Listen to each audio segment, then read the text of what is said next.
down, no, that's not very likely to change.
So the main reason I'm doing this right now is to make sure that the mic setup I have now actually works. So if someone could confirm that in chat, it would be helpful.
I use MFG crosswind pedals, which are quite nice. I've used the CH Pro pedals in the past, which are pretty good as well, and also Cytec ones, which are also fairly decent.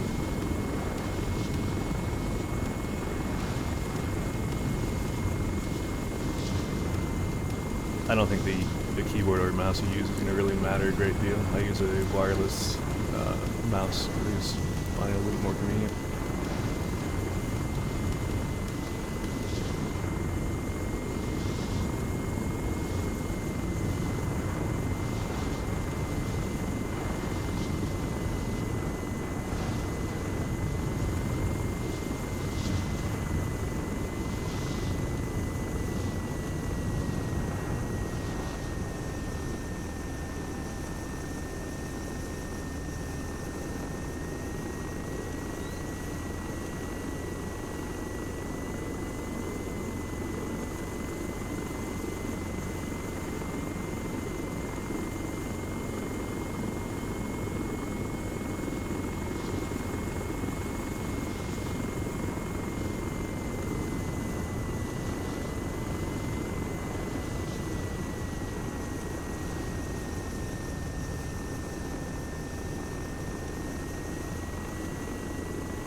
It's unlikely to see new ones. I still have footage I haven't produced from the prior time I went, but finding time for that is very difficult, and I don't anticipate that anytime soon.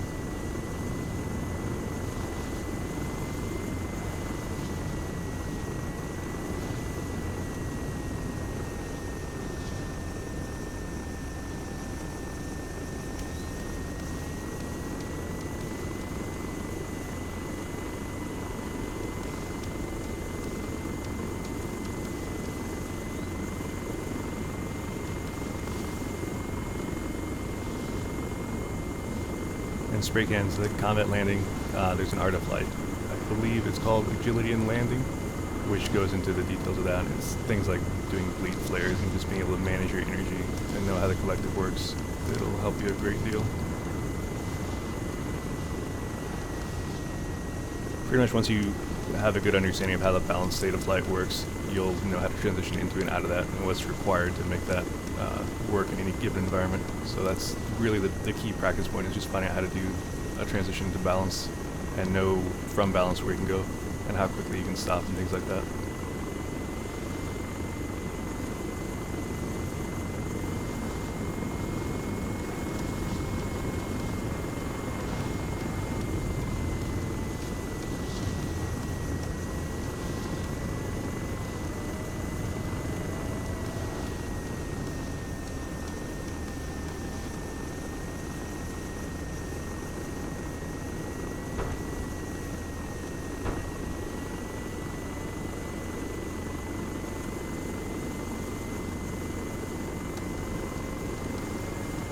And no, the advanced flight panel's not on.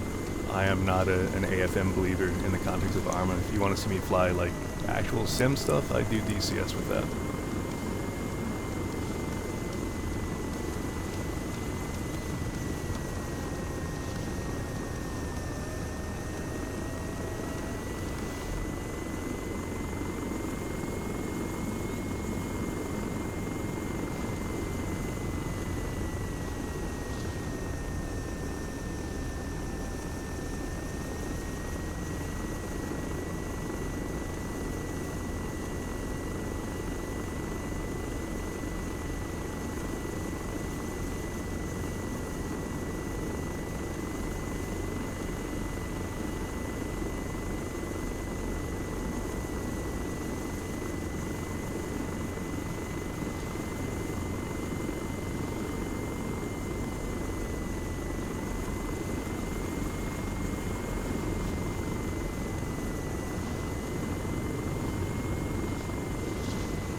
Regarding auto hover, the only time that I use it is if I have to tab out for something or go AFK for whatever reason. But in general usage, no. I mean, there's really no reason to do it. Even if you're not doing like a fantastic hover, just having some kind of movement makes you a harder target for anyone that's trying to shoot you from the ground.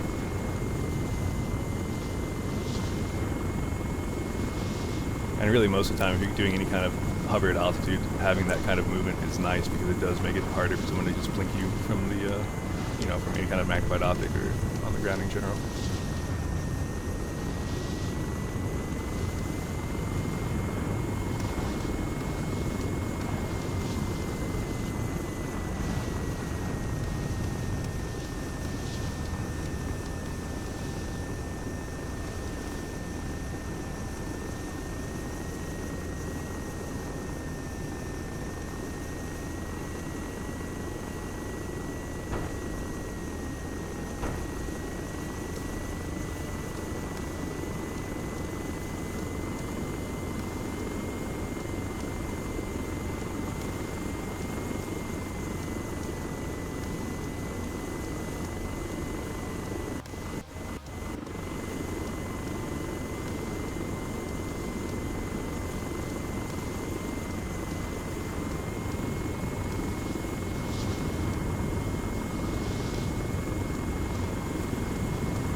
The keybind visualization is just a dialogue I made.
Carlos, this is an RHS AH6 mic.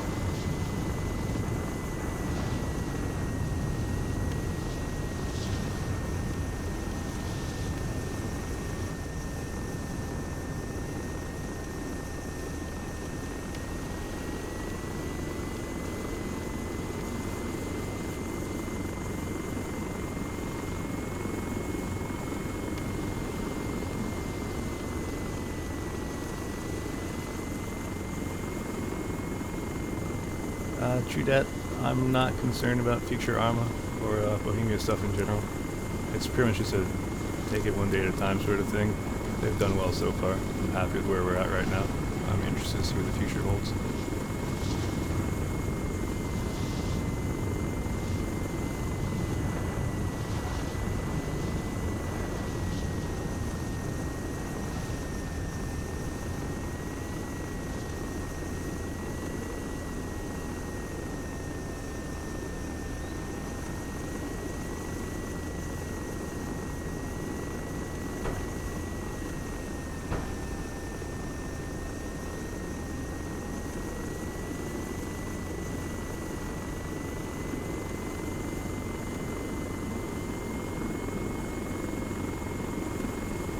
I do practice at night sometimes. It's mostly just a matter of how it would look on a stream. I don't think the night vision I use is going to look fantastic for everyone. So if you like looking at a lot of green grain, we can do that. Otherwise, not a great idea.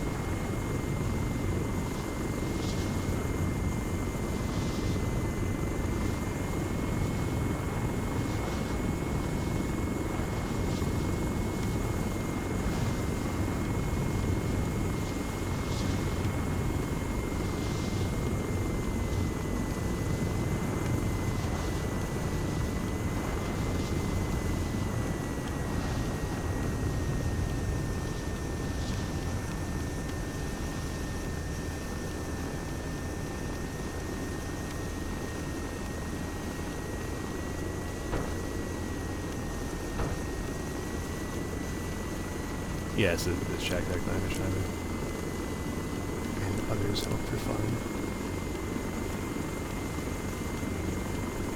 Coming to Ace soon, by the way.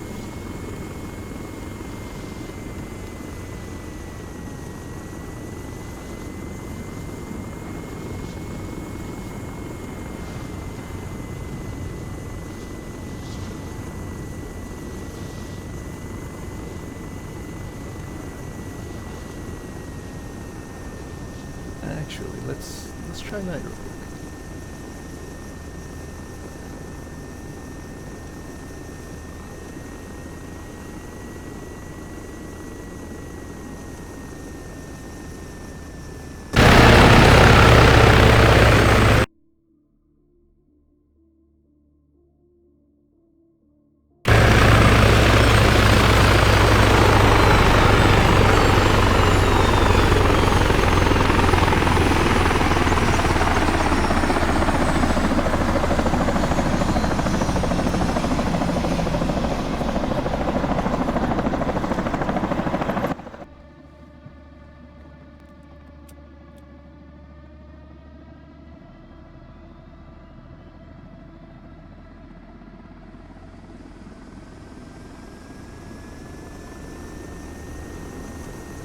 So this is night vision with fairly good illumination. I think it's like a 3/4 moon. Yeah. So it gets a lot worse than this, but this is the basic idea of it.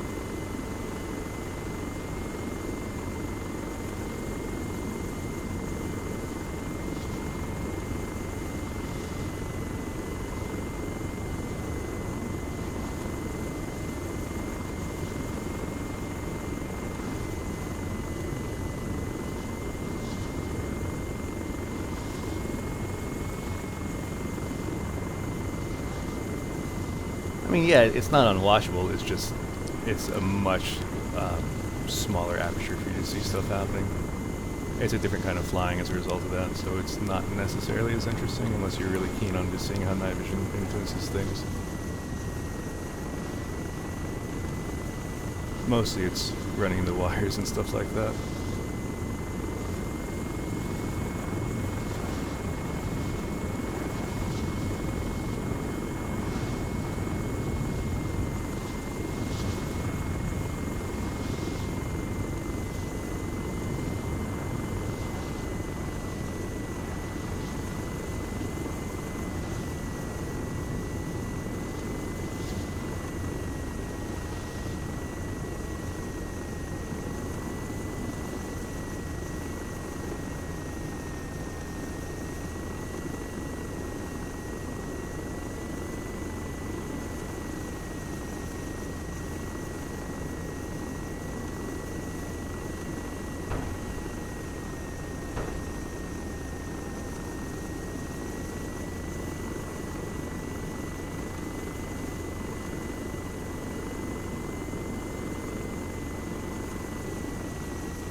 This is the Shack Tag night vision.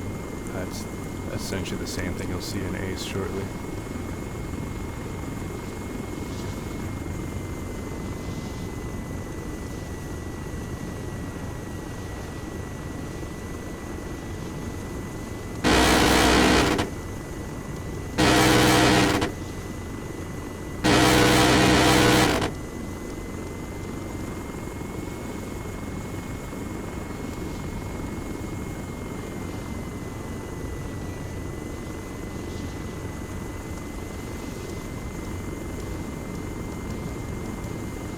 We'll go back to daytime.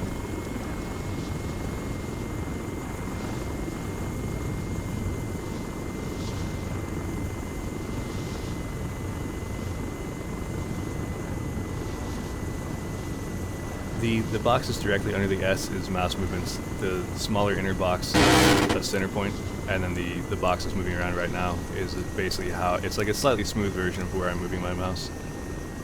It's mostly very subtle because there's not a lot of mouse movement used in this. And then the bar down below that's changing left to right now is just my pedals.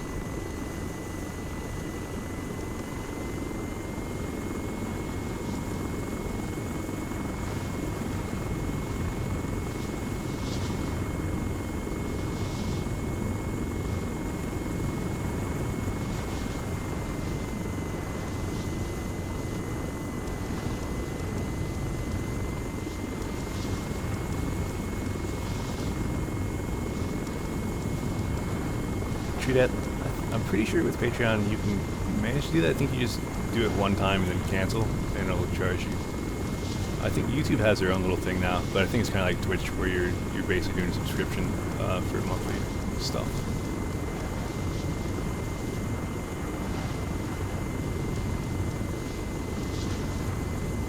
Yeah, I can get it on.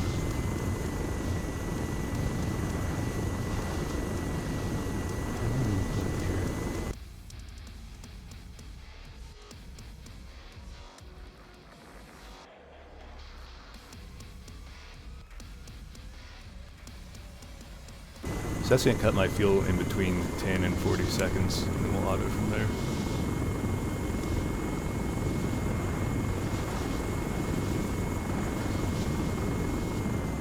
There you go. So this one, I basically want to stretch it past these trees, but not go much further than that. Because when you're doing an Arma auto in the basic flight model, you want to get as little forward speed as possible, because it's designed not to be like an actual realistic auto. So basically, once you're in this state here, you're pretty good. You can do a little bit of control if you need to. But otherwise, it's just watching where you're going, find a nice little open patch, and wait to do up collective. Which we'll do right... actually, no, we won't. There we go.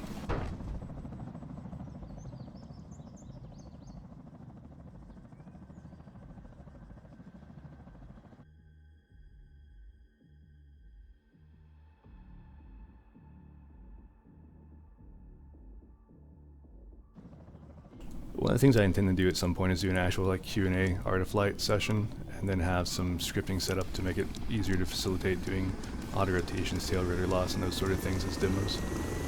But I haven't done that yet. Today, like I was saying earlier, is really just me making sure that the mic setup is acceptable. And then of course, since I hopped into a helicopter and started flying, I want to keep flying because I enjoy flying, so here we are.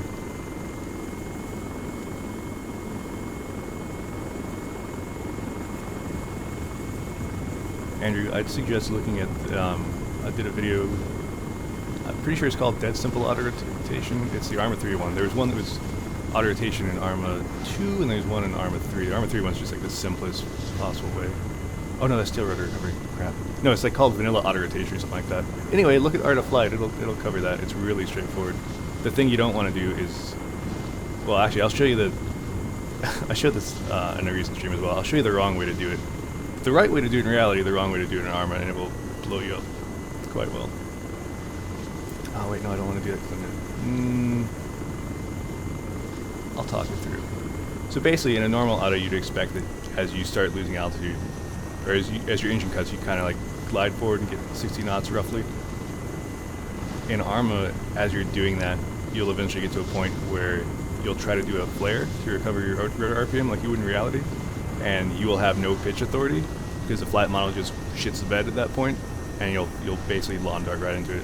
So if you try to do a very traditional by-the-book auto, you will almost always die. As it turns out, the way it's designed is quite literally meant to be as little forward speed as possible. And we'll do another, I'll set up to do another one real quick.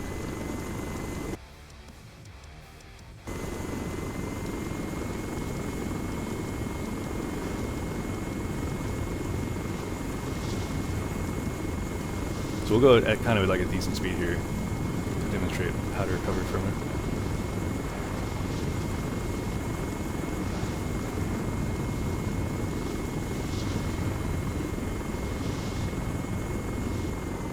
Alright, so we lost engine. Pretty much every single auto you're going to do, as soon as you lose engine, get some pitch up, start slowing your speed down, look around, see where you want to go, and then hold down collective.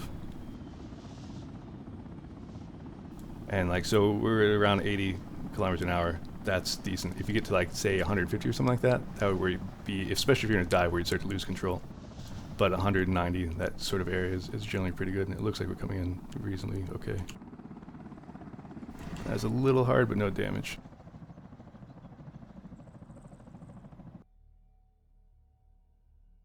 A little hard being a relative thing, I suppose.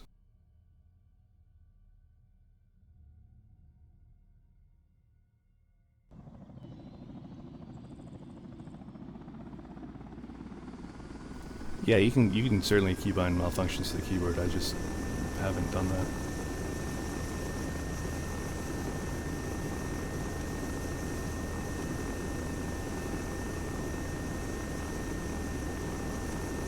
I don't fly the cupulas, so I can't really tell you how broken or not broken they are.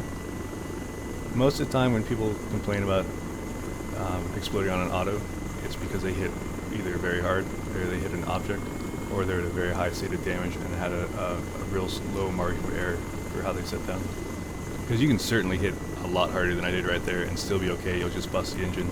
And then there's this really fine line where as soon as you transition over that, you'll explode. Because that's how Arma's damage model works.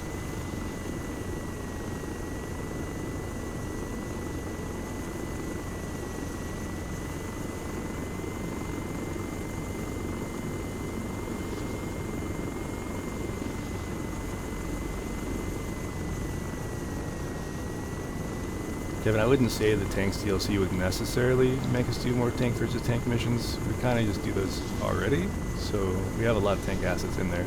If it adds some compelling features for that, then yeah, certainly it'd have some influence there, but we're not like sitting around waiting for it to come out to play tanks. We're ready to play tanks when we want to.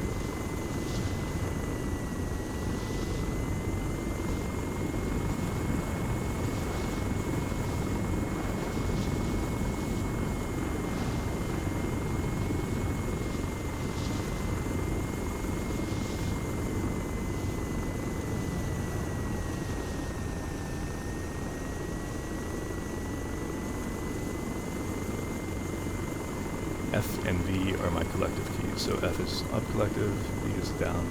And that's because in the original Operation Flashpoint, as I recall, F was switching between crouch and standing and V was prone. The very bottom bar is my pedals, my rudder, and then the two little boxes they're superimposed on each other is showing how my mouse is moving.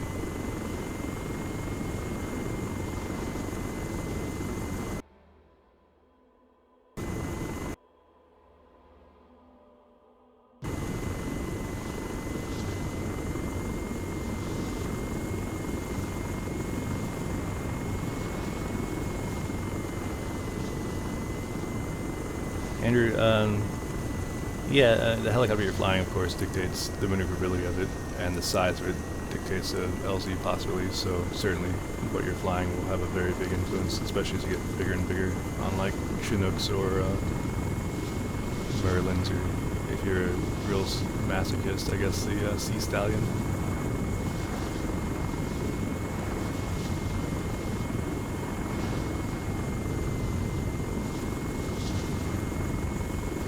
Yeah, I have MFG crosswind pedals for my pedals.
And then one of the many benefits of pedals is you can do stuff like this very easily.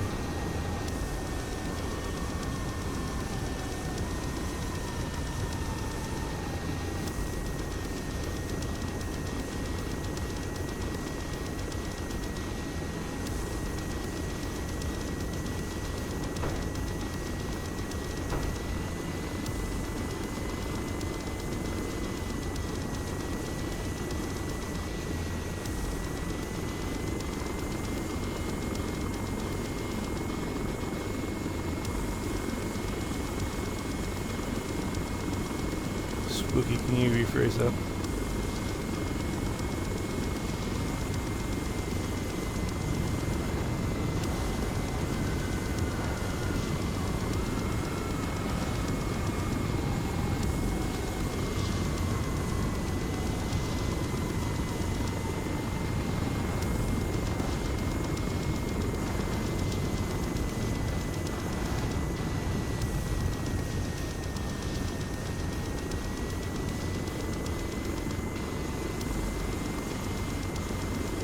WAS and D are bound to them. You'll see me use them in different times. If I need to do like a full picture roll, then I'll use that. You'll see me use them a lot when I'm taking off to get the nose down.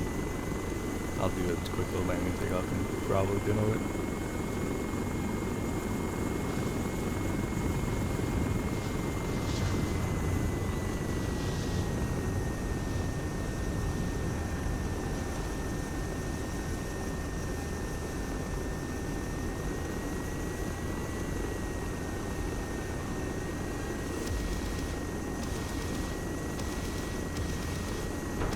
Of course, I picked the one place where I might not do that. Let's see. Yeah.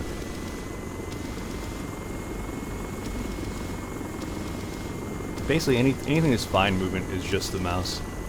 If I know it's gonna be a full deflection thing, I need to go, do a full roll or a full pitch movement. Then I will use keyboard for that, and then pick up where that leaves off with the mouse, and then transition to the mouse from there.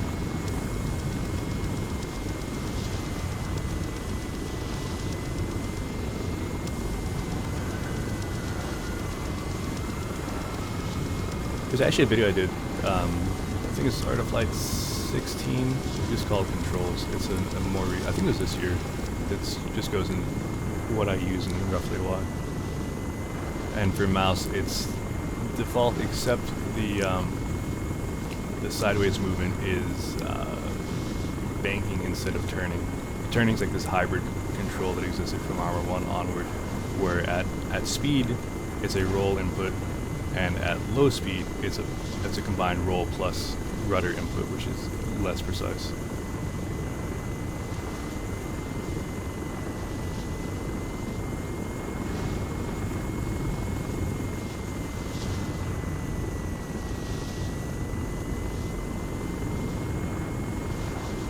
Highland Dragon, no, I don't practice with the grenade launcher.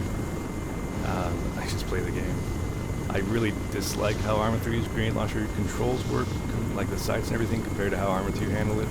So I'm not as precise as I used to be, but I don't feel it's one of those things I need to sit around and practice.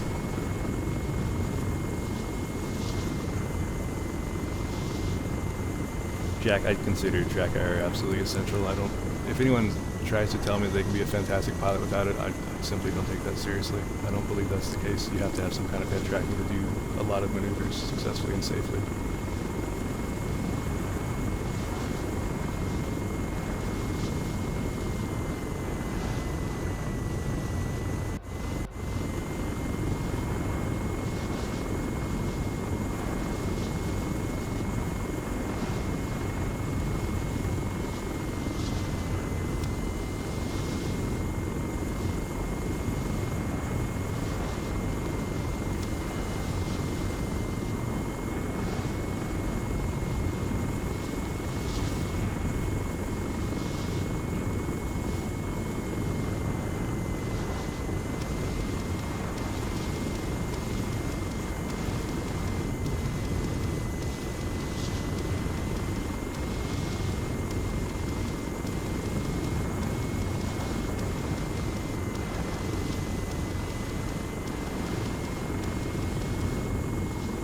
Thank you, Truda. It's appreciated. I'm happy to hear that.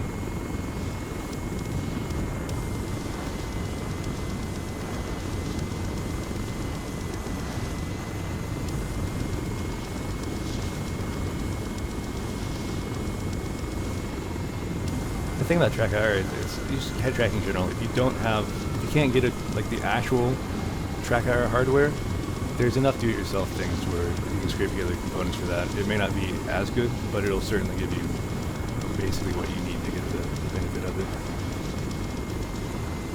So if you can find a way, if you're interested in flying, you should certainly pursue that. I mean, there's just There's so many aspects of how I fly where I simply could not do it without head tracking. And if I ever don't have it, the way I fly is incredibly constrained. And that's usually in like the context of if I'm on BBS, on not my own system, and I'm demonstrating flight for some strange reason.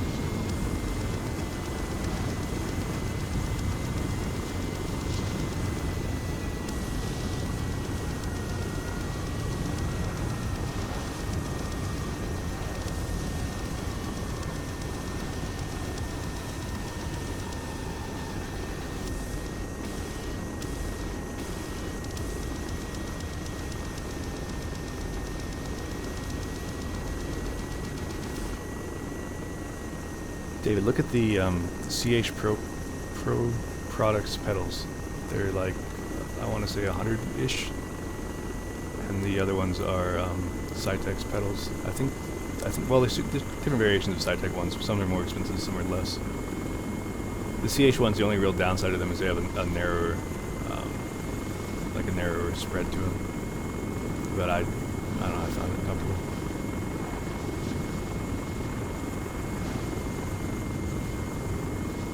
I certainly like if you're not sure that you're going to play a ton of sims and just flying is going to be your thing, then getting the MFG ones is probably overkill. But if you are interested in that sort of thing, they're fantastic. I certainly felt they were worth the cost.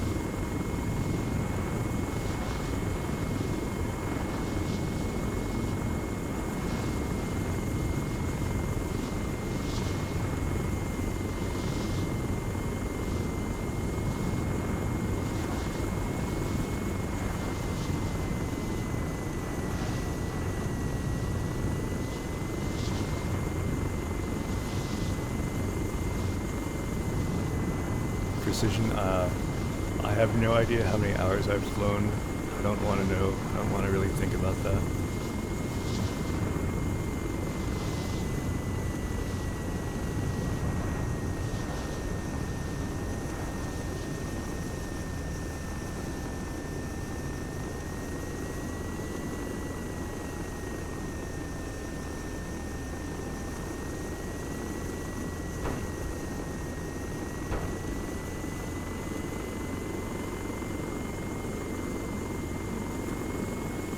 Rusty, I don't play DCS a great deal.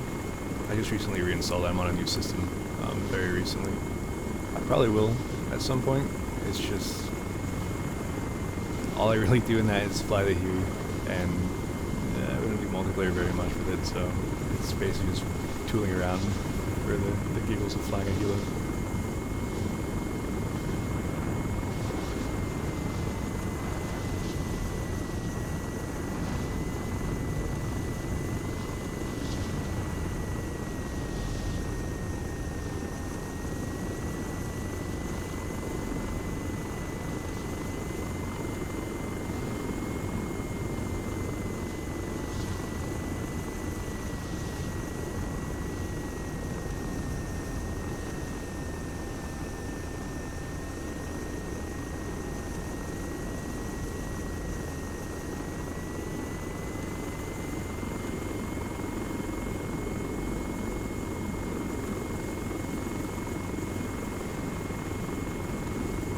Really, if it works for you, it works for you, right? You can't really argue that. I just say that I know for myself I couldn't do that and get the same result.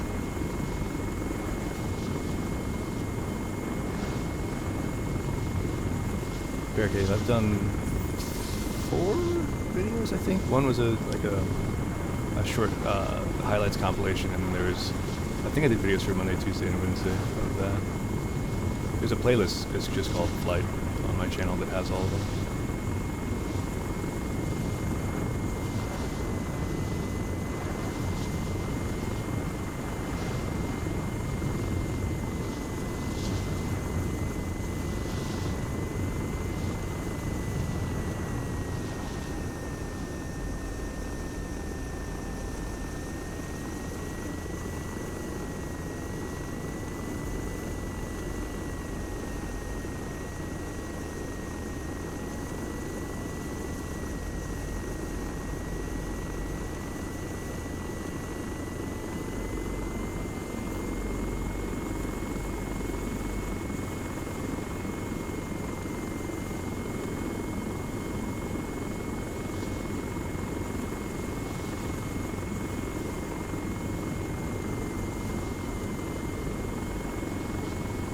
Deep Six, we've done like that kind of theme of an airborne, or not airborne. Well, yeah, I guess it was still airborne, of like a parachute assault sort of thing. Fairly recent. I can't think of the video name. I know I did one maybe within the last few months. Certainly this year.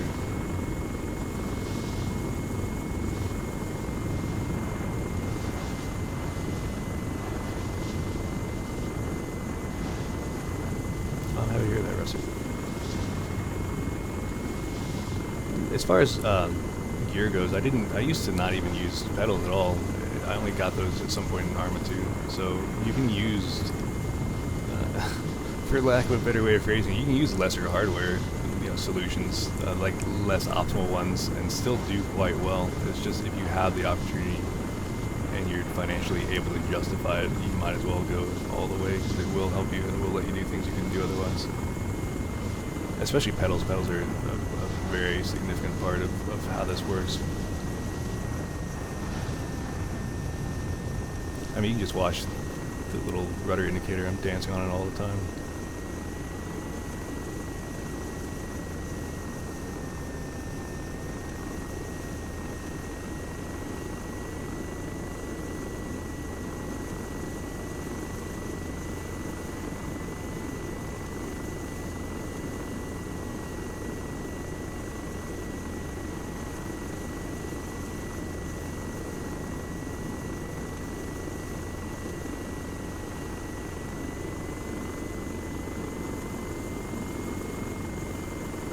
Really, I don't hate it.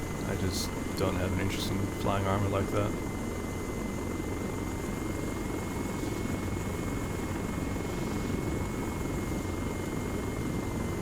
And Dimidas, I just don't play PR anymore. I don't play PR or squad. I just don't really have time or interest in it currently. It's fun when there's a collection of Shack Attack people to play, but I've been quite busy. It hasn't really been a thing I've sought out.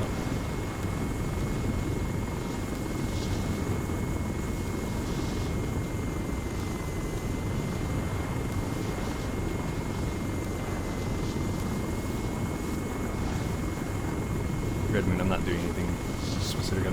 A lot of the times I'm doing not very aggressive stuff because I keep looking over to try and read the chat. I'm just aimlessly wandering, and from time to time you'll see me use my little keybinds to pull myself up in the sky, look around, and move somewhere else without having to fly all the way over there.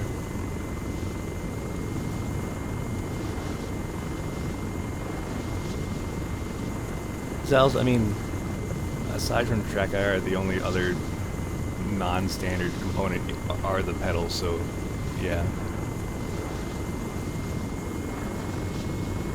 Like between track IR and pedals though, I would have to choose track IR. It's more significant. Pedals are hugely significant, but track IR, or head tracking in general, is more.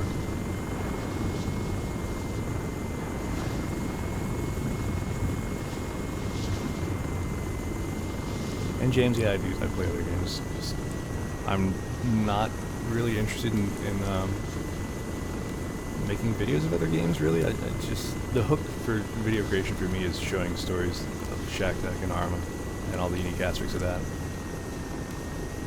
Like, I did a stream recently where I was just messing around with the new Doom on this new system, and I mean, it was fun. Playing Doom's a blast, but streaming it, like, what do I really add to that?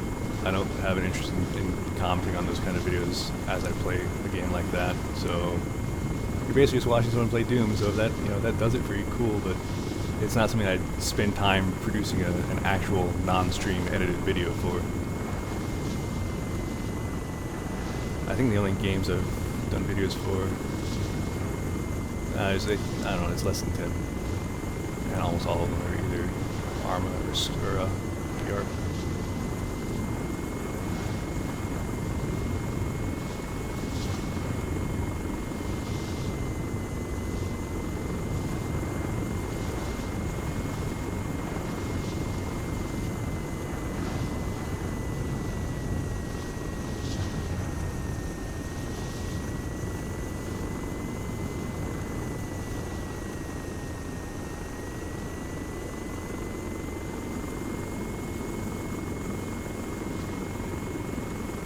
Well, Rusty, to be clear, I am using mouse and keyboard on this.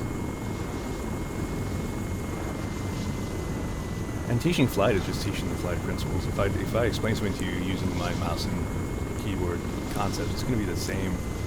Just apply it to if you're using a HOTAS or something. It'll still be the same concepts. You'll just have a slightly different input for doing them.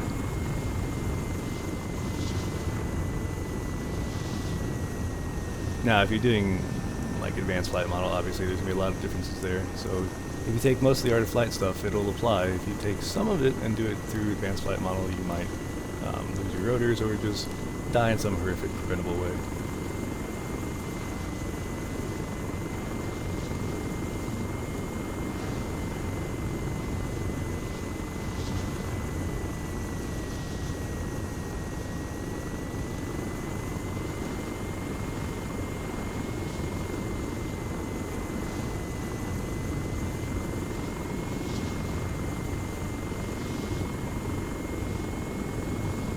Deep Six, my view of that is always that the next thing that they do should be return to the roots, and they should be back in the Cold War environment and really just do that right.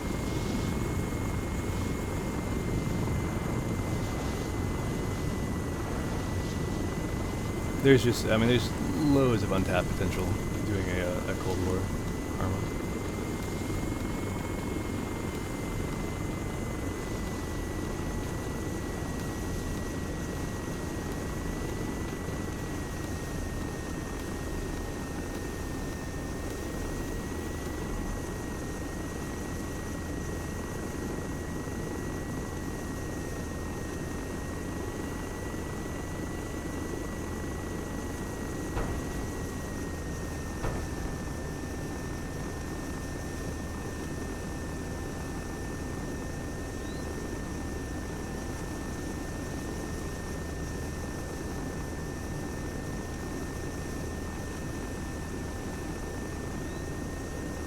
William, what do you mean by third-party modification DLC?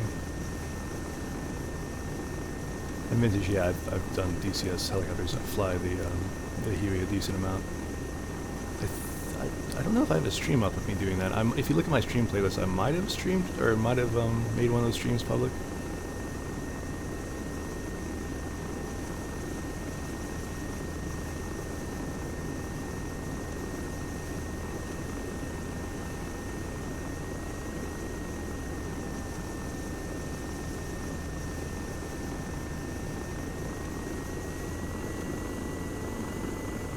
Zals, I'm not really super interested in jets. In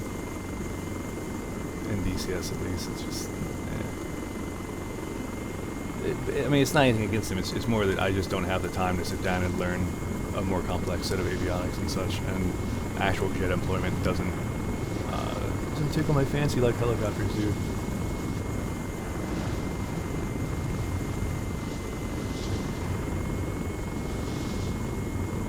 Bane, yeah, I've flown with hips before. Hips fly like you put rotors on a barn. They're not terribly fun to use.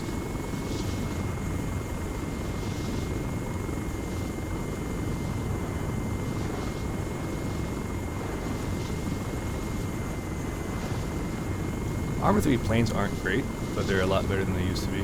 Like jets, and then general improvements to the flight model aspects were not bad.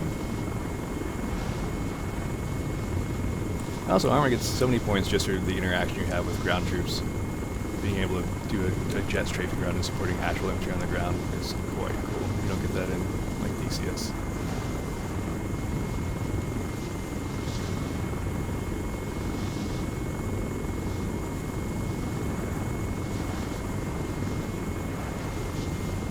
William, I don't really have any opinion on that.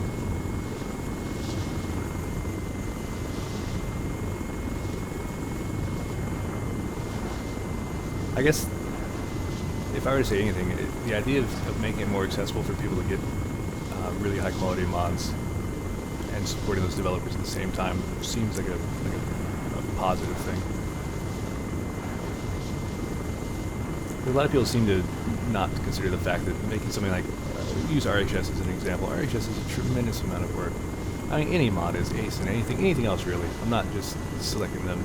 It's just they're notable. That's a huge amount of work. That's essentially them doing a job, an unpaid job. You can sit around and say that, oh, well, they do it for the love of it and practicing or whatever. But if you really enjoy it, I mean, it's not a tremendous amount of money you're putting towards something like that.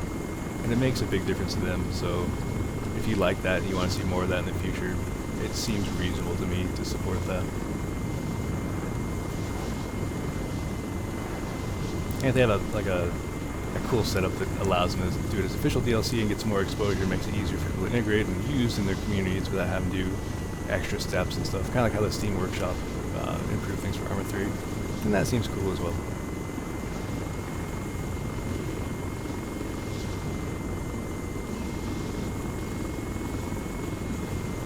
Deep 6, once upon a time, I was interested in having the Kiowa in it. And we had that in Flashpoint, and I think Arma 1 has a mod in Arma 1, that is. But these days, I guess the main reason why I wanted to have the Kiowa back then was that it has the mass-mounted sensor pod on it. But now with the these Melbs, you have the co-pilot having the little flavor pod on the nose, so it's able to fulfill the same role, and I just don't really feel the need for it anymore. I wouldn't turn it down, but I wouldn't seek it out either.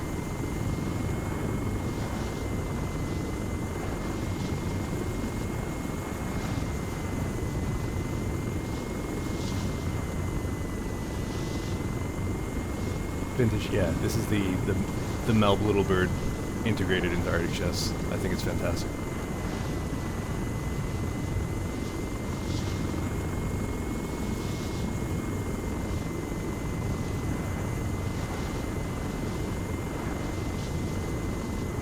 Storm, most of the Shack Tag missions have some kind of movie moment. It's really just a question of whether you're the star or a supporting asset to it. Batman, yes, I can fly a real helicopter. There actually are videos on my channel of that. If you look on my playlist and find the one called Flight, there are 4 videos of me flying an OH-6, which is essentially what this is right now, and then mostly a Robinson 44.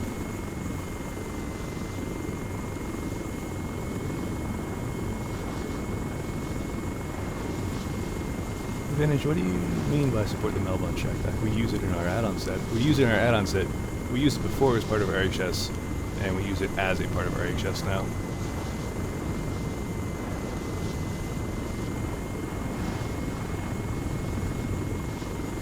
And to that cat is alive question, I assume you mean EB, in which case, yes, he's very much alive and super cute.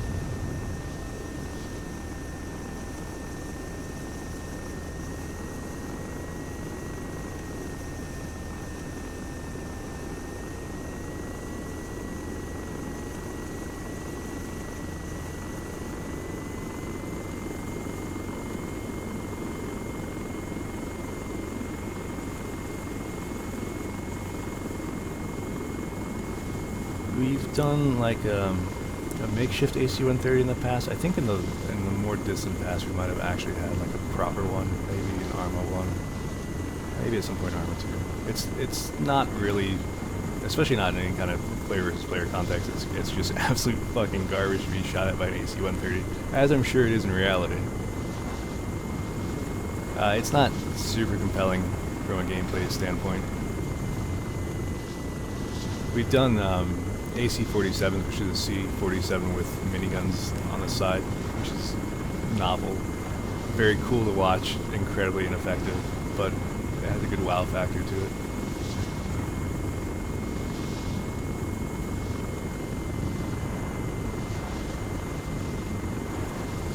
Really, the only context I can think of using an AC-130 would be just a terribly cruel surprise kind of April Fool's mission.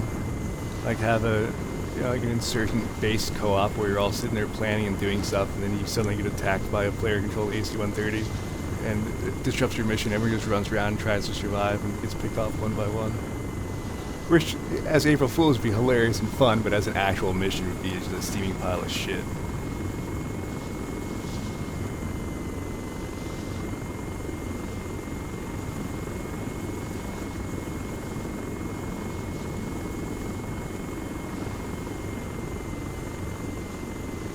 How do you obtain BBS? You don't. It's not something you would want to do if you're an Arma player.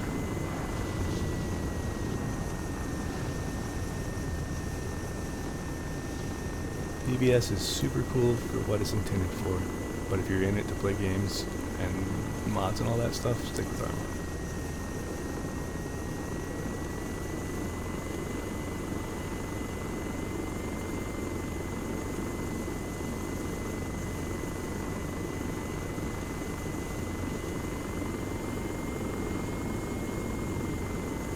Hey, Shack Attack, thank you.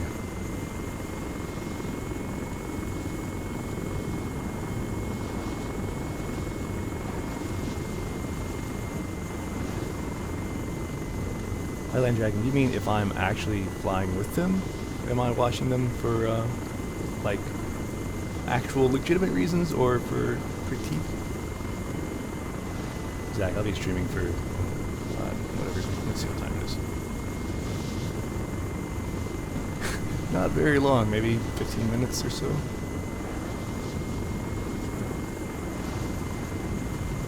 And yes, this is the default play model.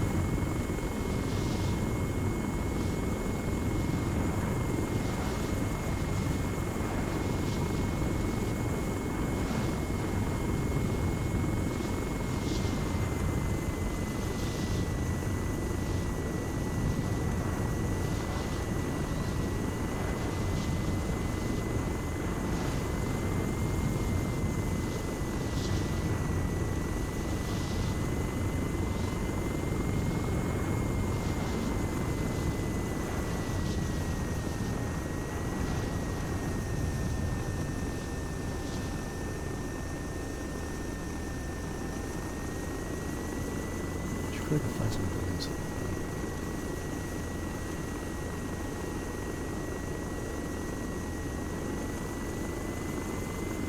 Jackson, no, it's mouse and keyboard and pedals and drag out.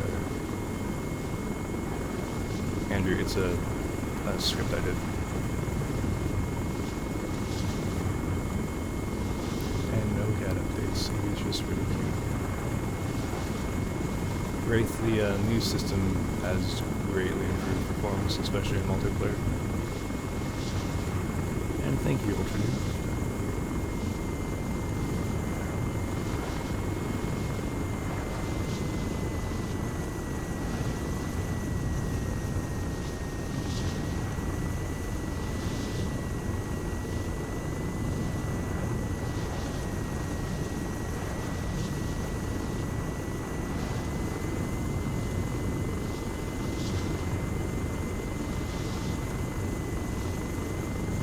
Is there a building with a flat roof here?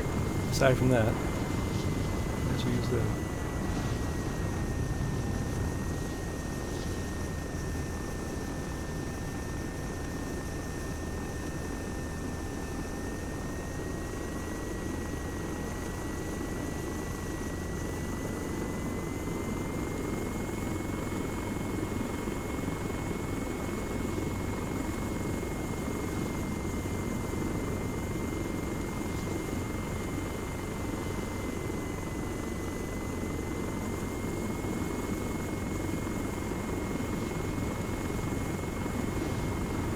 Pinnacles and Chinooks are really time consuming and almost never needed. The only terrain I can think of where that's actually a thing is Clafgan, because you will not land a Chinook in a lot of the mountainous areas without doing that. William, I don't know, what do you consider this? Is this Q&A?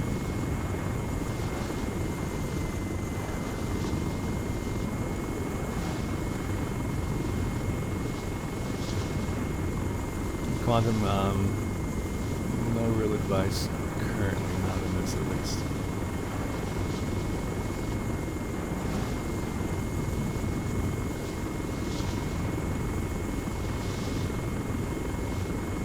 there was a topic that someone thought would be interesting for like a dedicated Q&A, I could potentially do one. I'm just not as into that as a produced video format as in the past.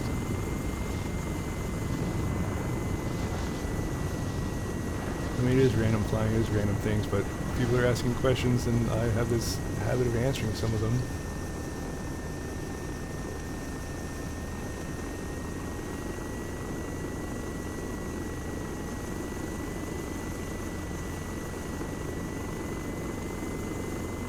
I mean, I'm sure you can, if you sit down and have a crew chief you can train with and iterate on a bunch of practices for pinnacles, you can probably do it pretty quickly, but still, it's nowhere near as fast as any other method you could use.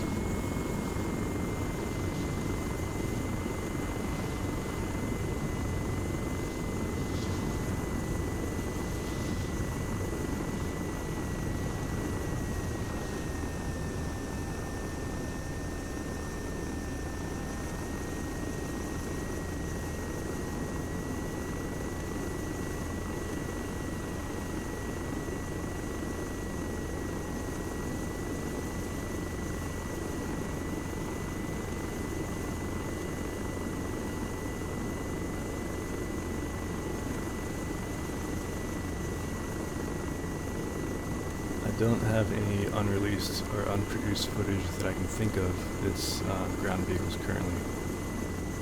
And then most of November, there probably won't be many, if any, videos.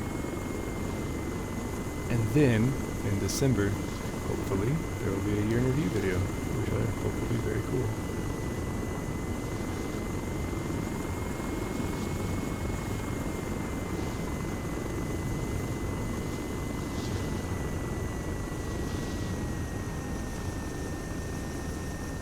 This is the most aimless, meandering flight I think I've done in practice.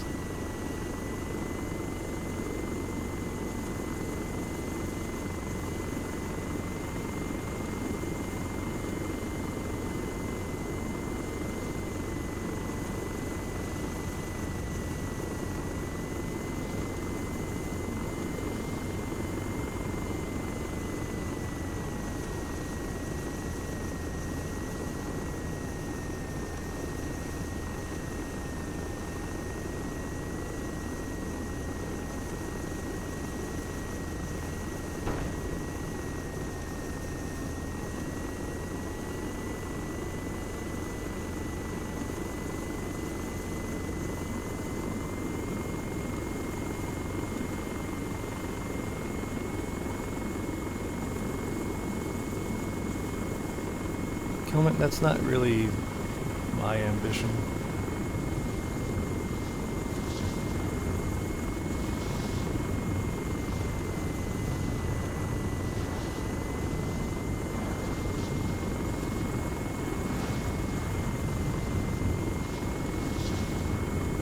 I would be very surprised if we use the V44. I'm not personally a fan of that. I don't know that we have anyone in the group that's really messed around that much. And that kind of falls into the like AC-130 territory as far as lethality goes.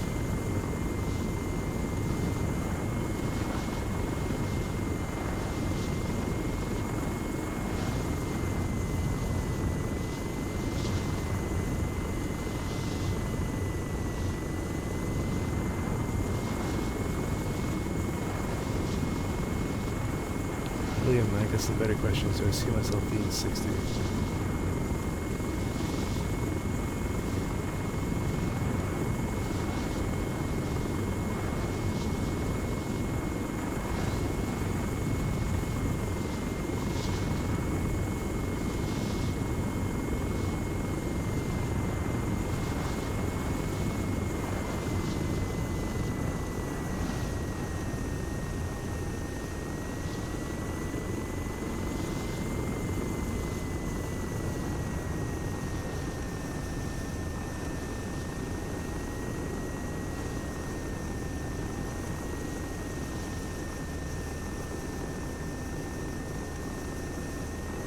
I guess the other reason why we might not use it, the V44 is because there's a certain element of Shack Deck that's a little bit traumatized by the Osprey, so any kind of tilt rotor stuff might scare them away.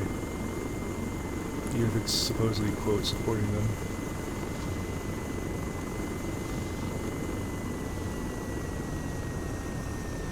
I'd be very interested to see what kind of game, by the time I'm 60, what this kind of experience will be. Because if you look at the current market of this, you have things like Call of Duty, which have gone in a certain direction, and even Battlefield's gone. You know, all the old games that seem like they had potential to become Arma competitors, or do very realistic simulation-style gaming, like the original Rainbow Six or Ghost Recon or things of that nature, have all kind of gone a different route. So if Arma survives that long, it'd be interesting to see what that is, and if Arma is not that long for the world, it'd be interesting to see if anything actually comes up that can replicate what it's good at.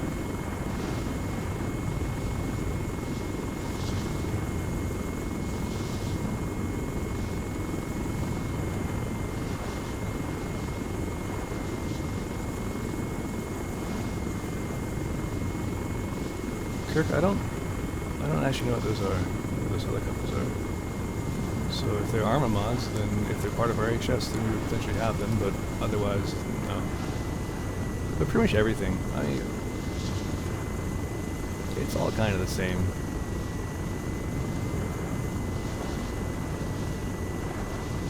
If you're in something like DCS, of course, you have different kinds of airframes, and you have very different avionic packages, and a lot more variety between them. But in Arma, a helicopter is more or less a helicopter with different flight characteristics, very slightly. Usually just they get heavier and more sluggish, and then you have different armaments. So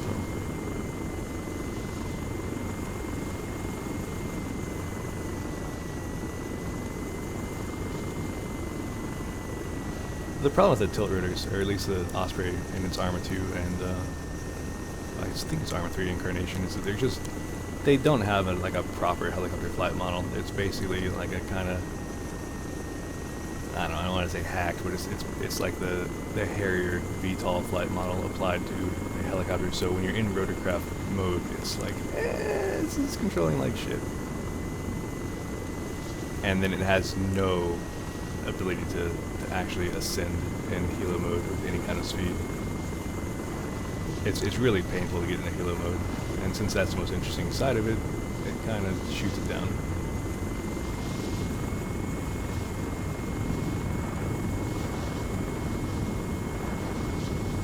Shabooly, yes, I have played Squad. I actually was a supporter of the Kickstarter. Humble brag. Well, William, you would have to survive to that point as well, wouldn't you? I guess we can cross that bridge when we get there.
Storm, yeah, it's just a physics glitch that can happen. I mean, it's not like PhysX, just their implementation of physics in general. That sort of thing has happened since the beginning of, at least since Arma 1, I can remember.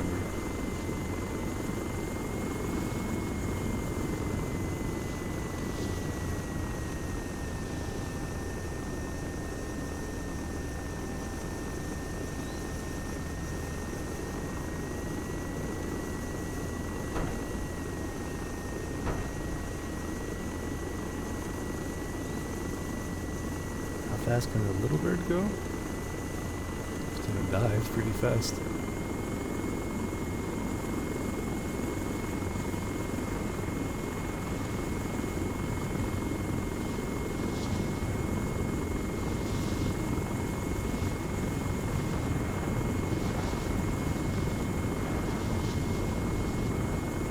about 200 to maybe top 220 level flight, if that. I think you can dive up to about 270 before you have issues.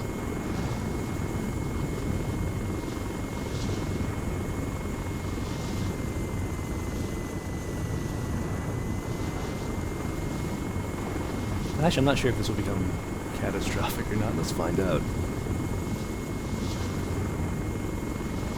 There's some airframes where if you do this and try and pull out of it, you will just not recover.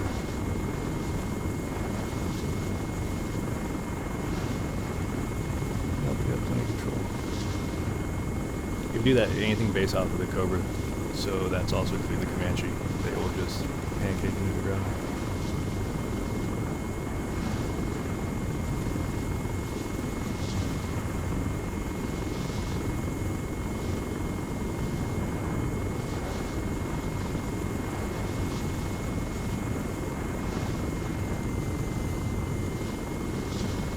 Vicious, thank you for letting me know that here.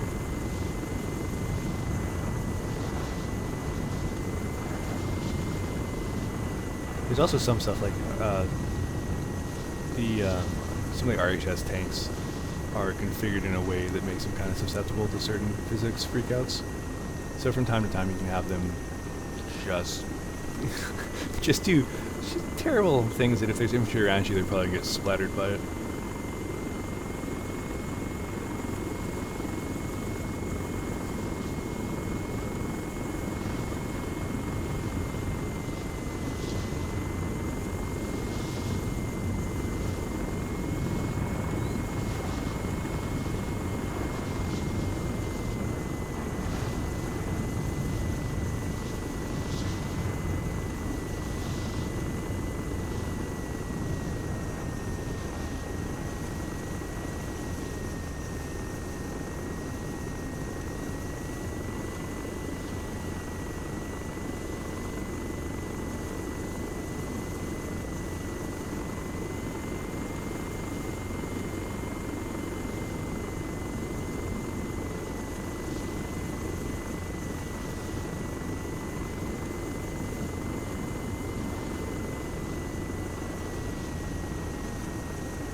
That's a really good question.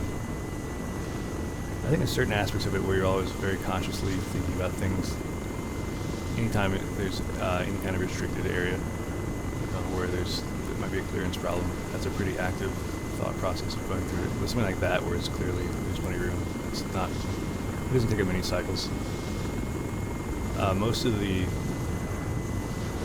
I don't know, a lot of stuff is just very, like you're very lightly monitoring what you're doing because you know what to expect and you know when you need to actually get involved and start pressing keys differently or do different moves or whatever. Most of the stuff you'll be spending active time on is figuring out the specifics of the environment you're in multiplayer when you're doing actual support. So the more that the actual flight aspects are just muscle memory and just natural, the more time you have, the more mental capacity you have to spend on the things that are dynamic and changing.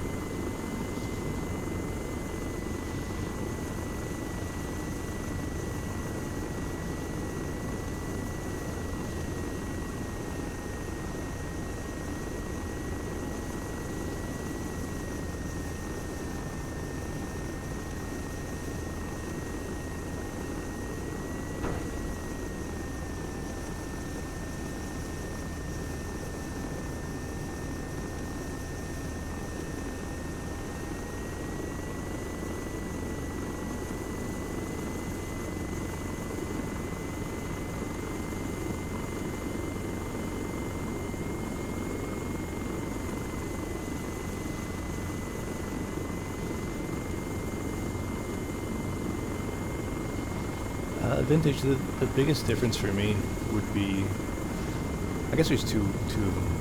One is that the OH6 that I flew has much less tail rotor authority than the R44s.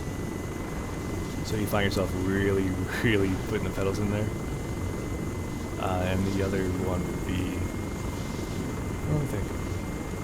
Oh yeah, the the controls, the cyclic. The cyclic of an OH6 like this is simple. It's like it's how you expect it to be. If you look at how an R22 and R44, how their opposite helo cyclics work, it's very different.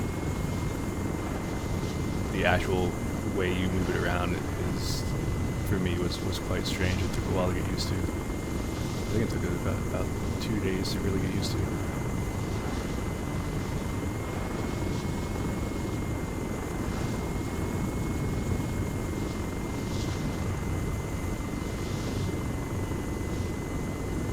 And the OH6 could do things that the R44s couldn't, but in the context of how we flew them, that didn't really play much of a factor aside from demonstration purposes.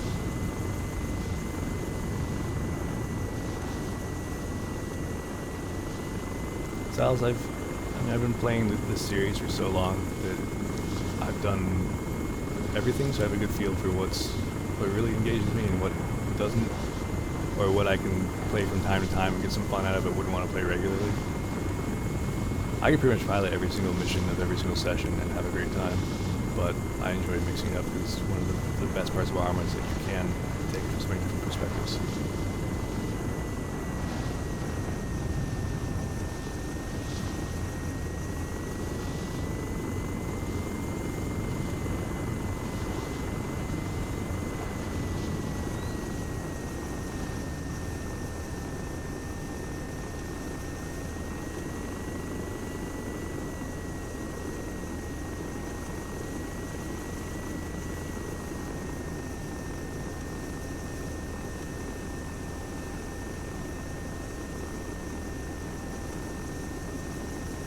Did I get Arma burnout? No. The things I get frustrated with aren't really. That's a complex question. But the basic answer is no. I don't really get burned out on it. There's just so many different things you can do in it.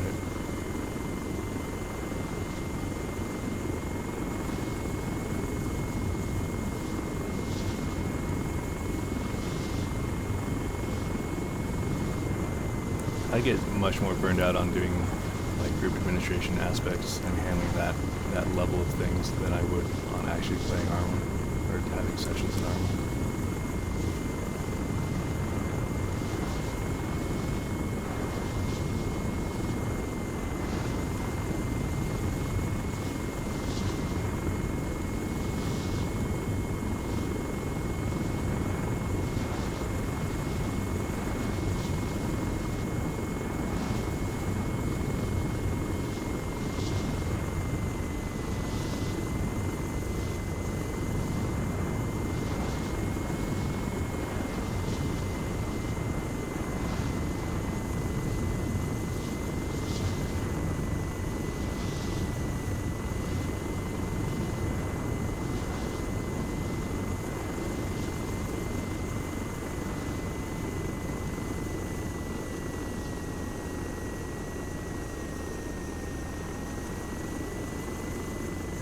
Scott, it's all keyboard mouse.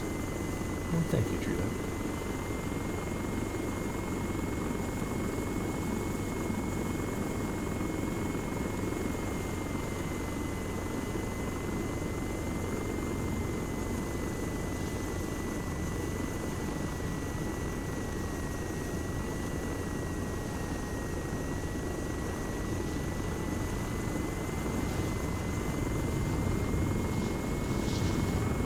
Bane, FO is not a terribly common thing to see in our missions. We might see more of that in the future based on various developments.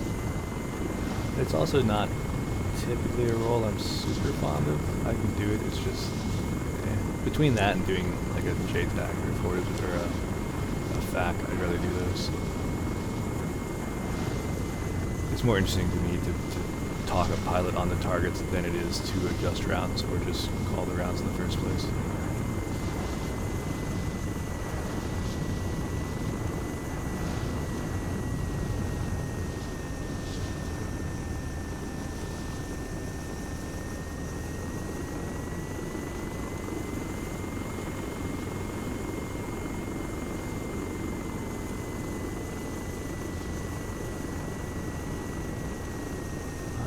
I thought it was.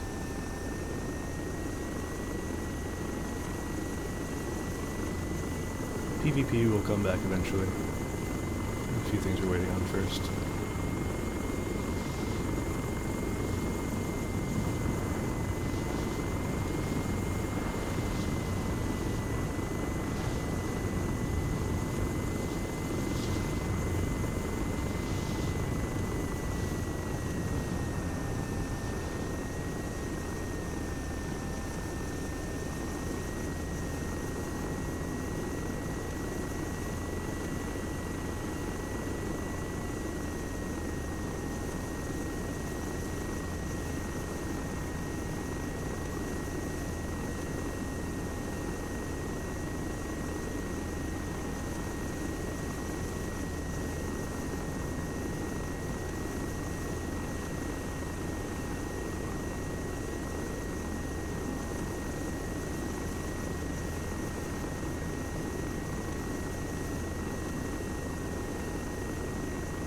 Give me 1 minute.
Deep 6, that seems like a trick question.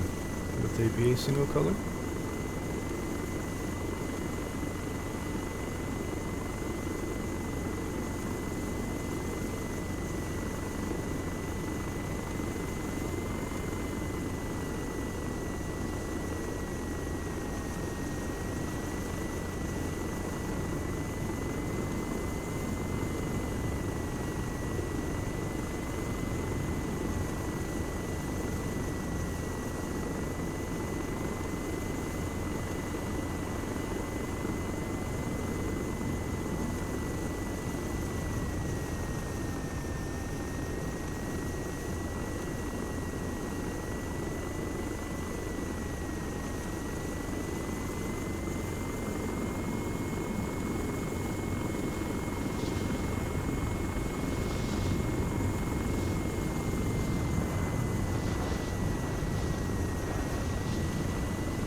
happily too old to re-enlist, so I will not be joining you on that one.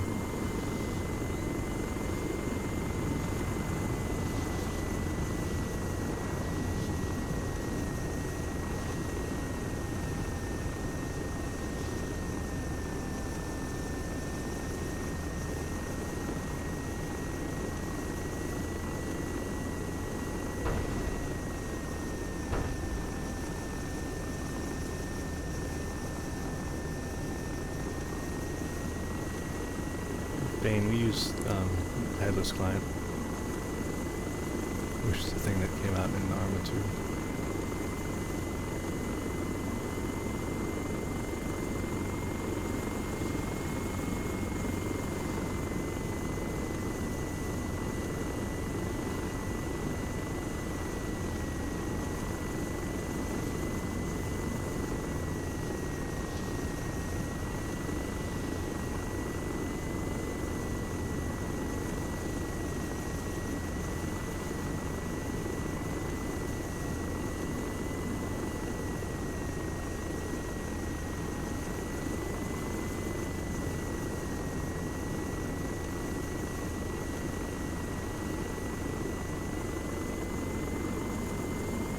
Headless client is basically just a way to offload the AI onto something that doesn't have to worry about networking the players.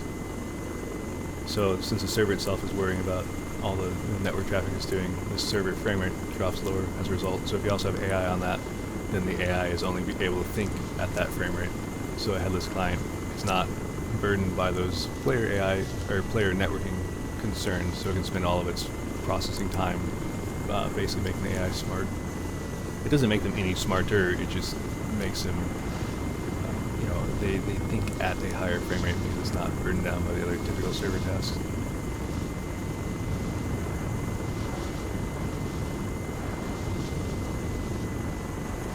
And as far as piloting goes, I mean, there's nothing I'm doing here that's like out of the realm of attaining through practice. It's just I've been playing and flying in this for a very long time.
Scott, no, I don't fly quad rivers.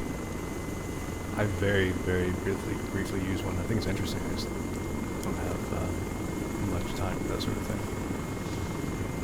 Maybe someday.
Chris, it's a pretty big game changer to get better performance. My system was fairly old at the time, so it's a nice jump.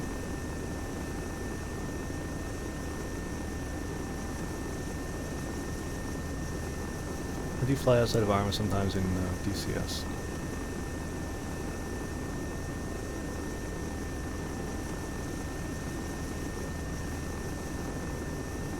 Maybe one more quick little landing somewhere, and then I'll probably call it a night. So enjoy it while it lasts.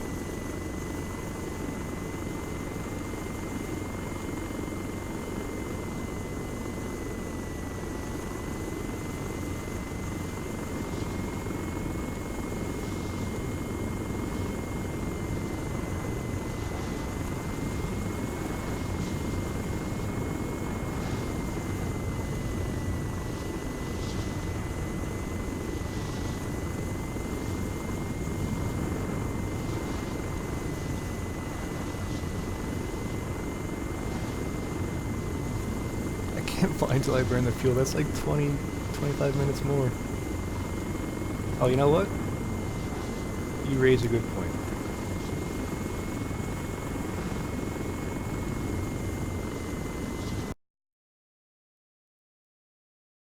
I will fly until I run out of fuel.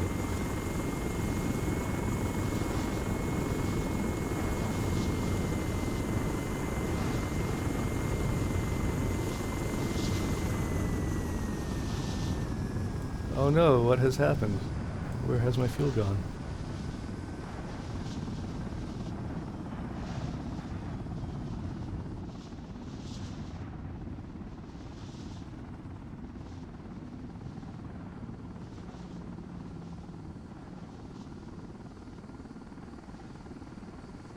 I don't know that I've autoed onto a building before, deliberately.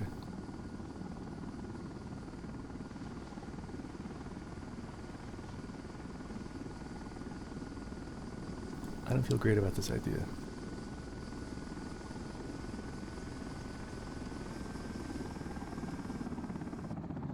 It'll work. What do you know?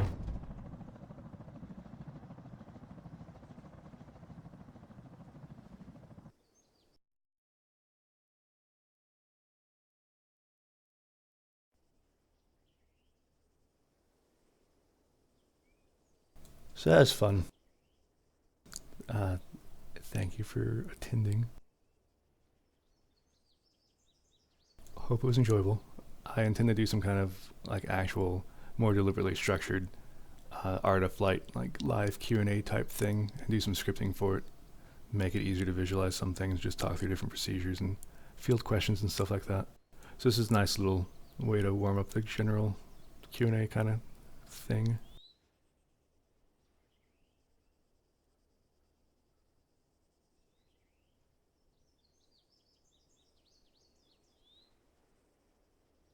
So thanks again, and good night.